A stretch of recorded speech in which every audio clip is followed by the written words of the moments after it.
સુરેન્દ્રનગરનો Dholidhaja dam overflow થતા ભોગાવો નદી બે કાંઠે વહેવા લાગી। સુરેન્દ્રનગર શહેરમાં તેમજ ઉપરવાસમાં ભારે વરસાદના કારણે નદીમાં પાણીની ભરપૂર આવક થઈ રહી છે। ભોગાવો નદીના પટમાં લોકોને અવરજવર ન કરવા તંત્રની તાકીદ। વઢવાણ, નાના કેરાડા, શિયાણી, ભડિયાદ સહિતના 10 થી વધુ ગામોને એલર્ટ કરાયા। નીચાણવાળા વિસ્તારમાં રહેતા લોકોને સલામત સ્થળે ખસી જવા તંત્રએ સૂચના આપી। આ તરફ સુરેન્દ્રનગરના વઢવાણ તાલુકાના મોટા મઢાદ ગામમાં ભારે વરસાદથી જળબંબાકારની સ્થિતિ સર્જાઈ। મોટા મઢાદ ગામ પાસેથી પસાર થતી નદીમાં પાણીની આવક વધતા આસપાસના ખેતરો અને મકાનોમાં પાણી ઘૂસી ગયા। રહેણાંક મકાનમાં પાણી ઘૂસી જતા ઘરવખરીને પણ નુકસાન પહોંચ્યું છે। મઢાદ ગામના પુલ પાસે આવેલ વરંડામાં એક ભેંસ સહિત કુલ 2 પશુઓ ફસાયા।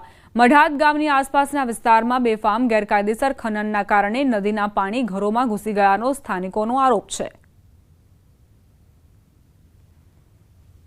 સુરેન્દ્રનગર જિલ્લાના સાયલા તાલુકામાં સતત વરસાદ વરસી રહ્યો છે। ગઈકાલ બપોરથી સતત વરસાદ વરસતા ચોતરફ પાણી થઈ ગયું। સાયલા, વખતપર, ડોડિયા, સુદામડા, નવાગામ સહિતના ગામડાઓમાં ધોધમાર વરસાદ પડ્યો। સાયલા તાલુકામાં સાર્વત્રિક વરસાદથી ખેડૂતોમાં આનંદની લાગણી છવાઈ। સાયલા તાલુકામાં ભારે વરસાદના પગલે મોરસલ સહિતના ડેમોમાં પાણીની આવક થઈ છે।